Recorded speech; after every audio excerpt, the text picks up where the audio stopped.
फोजोबबाय सानैसो थालांदों माखासे टेक्निकेल प्रब्लेमनि थाखाय बिथांमोनखौ होनो हायाखै बेखौबो जों फोजोबगोन गतिके जोंनियाव खुलुमबाय रायजोफोर फिथांखि ब्लग चेनेलाव आरोबाव मोनसे गोदान भिडिअ लानानै फैबावबाय जोङो सुलुंनि गेजेरजोंहाय नुनो मोन्दों ससियेल मिडियायावहाय मैयानि समावहाय चिरां जिल्लानि सिङाव थानाय देउलगुरियावहाय रनजित बसुमतारिया मोनसे खौरांखौहाय फोसावनानै होदों जाय खौराङा बर' हारिनि थाखाय जोबोद दुखुनांथाव बिथांमोना सिगांनिफ्रायनो साख्रि होनो होननानैहाय खुगा सिबोबाय थादों नाथाय माखासेफोरनो होबायबो नाथाय माखासे साख्रिखौहाय होनो हायाखै होनो हायैनि जाहोना मा बेयावहाय बिथाङा क्लियारलि फोरमायनानै होदों दा साख्रि होनो हायैनि जाहोना जाहैबाय दायनिगिरिया बिपिएफआनो दा बिपिएफ सरकारानो थांनाय 17 बोसोरावहाय बिथांमोना जेरैबायदि रायजो सालायबोदोंमोन इउपिपिएल सरकारा जि साख्रि होनो हास्थायबाय थादों बे साख्रिखौहाय बिथांमोना कर्टआवहाय एपिल खालामनानै होबोदों आरो कर्टआवहाय केस होनायनि थाखायनो बिटिआर गभर्नमेन्टआ जोंनि बर'नि फरायनानै थानाय डिग्री पास खालामनानैहाय साख्रि मोनथावना बिथांमोनाबो साख्रिखौ मोननो हायाखै ओरैनोसो बिपिएफ सरकारा हब्रा इउपिपिएलखौहाय बदनाम होदों साख्रि होनो बुंदोंमोन न'खर साख्रि होनो बुंदोंमोन नाथाय होनो हायाखै होननानै नाथाय दायनिगिरियानो गावसोरनो बेखौहाय बिथांमोना रायजो राजानि सिगाङावहाय मेगन खाथेनानैहाय बाथ्रा बुंनायखौ जों नुदों दिनै नंगौ सैथोआ मोगथाङाव नुजाबाय रायजोफोर दा बिपिएफआ लाजिनो गोनां जासिगोन दा बिपिएफआनो गासैबो दायनिगिरि इउपिपिएलखौहाय मोजां खामानि मावनो थाखाय सुबिदा होयियाबो बिपिएफ सरकारानो दा अपोजिशन पार्टी थानायनि थाखायसो इउपिपिएलआबो मोजां खामानि मावनो हायाखै जानो हागौ बिथांमोना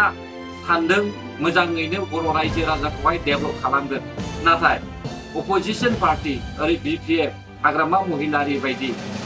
मिलायनो रोङै अन्थाइ बायदि गोसो लेदार थानायनि थाखायनो जोंनि बर' हारिनि गेजेरावहाय गोबांथार गुलाय गुजाय जानानै दं आरो बिथांमोना जोंनि बर' हारिनि रायजो राजानि थैखौहाय गारनानै जिउखौ बावनानै जुजिनानै जे मोननाय 3,000 कोटि थाखा बेखौबो बिथांमोना रेन खालामनानैहाय इउपिपिएल सरकारनि सायावहाय जाबसिननानै दं दा बिथांमोना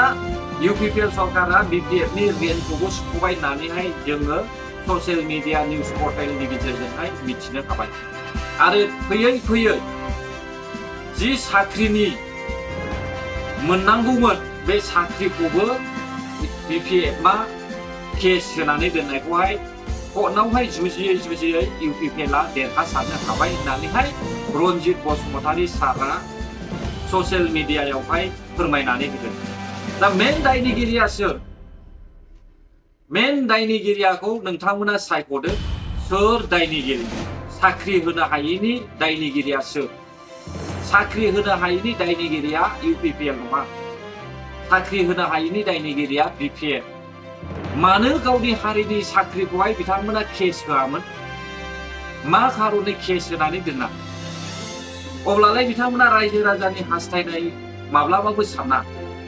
रायजो राजानि लुबैनायखौ मावफुंनानै होनो थाखाय बिथांमोना साना जों बेखौसो बुंनांगोन अब्ला नोंथांमोन जायफ्रा बिपिएफ लाभार्स हाग्रामा महिलारिनि अनजालु अनजालि फिसाफोर नोंथांमोना भिडिअखौ जोबजासे खोनासं आरो नायनानै ला बेवहाय मा फोरमायदों नंगौना नङा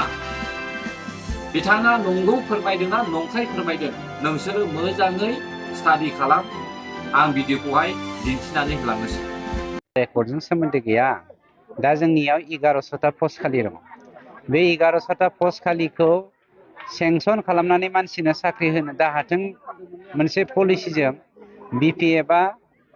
सेन्ट्रेल सिलेक्शन बर्डनि एगेन्स्टै हाइकर्ट केस होदोंमोन बे हाइकर्ट केसखौ जोङो नाङै थांनाय बाराव देरहानो हाबाय दा नैबे 1100टा पस्ट खालि थानायखौ जोङो दिनै नटिफिकेसन होनानै साख्रि होनो हानायनि अबस्थायाव फैबाय बिनि अनगायैबो मोनसे खोथाखौ नोंथांमोना साननानै नाय जोङो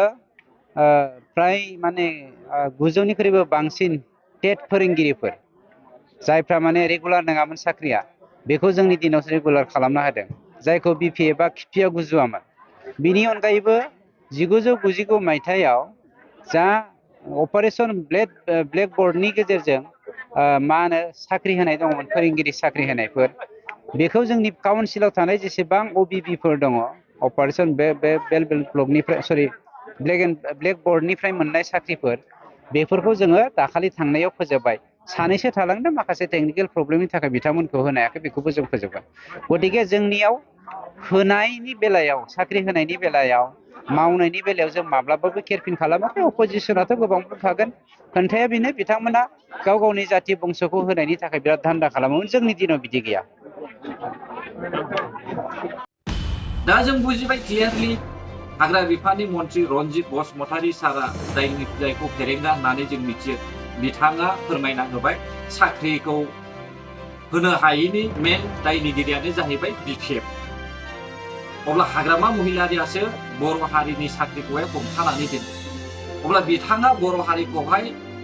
रेन खालामनानैसो दोनदों। अब्ला बिपिएफनि लाभार्सफोर नोंथांमोना मा बुजियो? दिनै जों नुनो मोनबाय बिथांमोना साख्रिखौबो होनो हासिगोन होननानैहाय। नायलांनोसै जोबजासे साख्रिखौहाय होनो हागोन ना हाया, आरो बेसेबां सैथो रन्जित बसुमतारी बुंनाय रावा। स' रायजोफोर, भिडिअखौहाय मोजां मोनदोंब्ला शेयार खालामनानै हो, आरो गोदानब्ला साबस्क्राइब खालामनानै हो। हायोब्ला आरो हायाब्ला बे नोंसिनि गोसोसै। मानोना माखासे मानसिफ्रा भिडिअखौ ससेल' नायनानैहाय बुजिया सोमजिया ओरैनो कमेन्ट होयो। बेनिखायनो नोंथांमोना भिडिअखौ जोबजासे नायोब्लासो बुजिगोन बेयावहाय मा फोरमायदों। गोजोन्थों। बर' हारि जै जाथों, जै बर' हारि।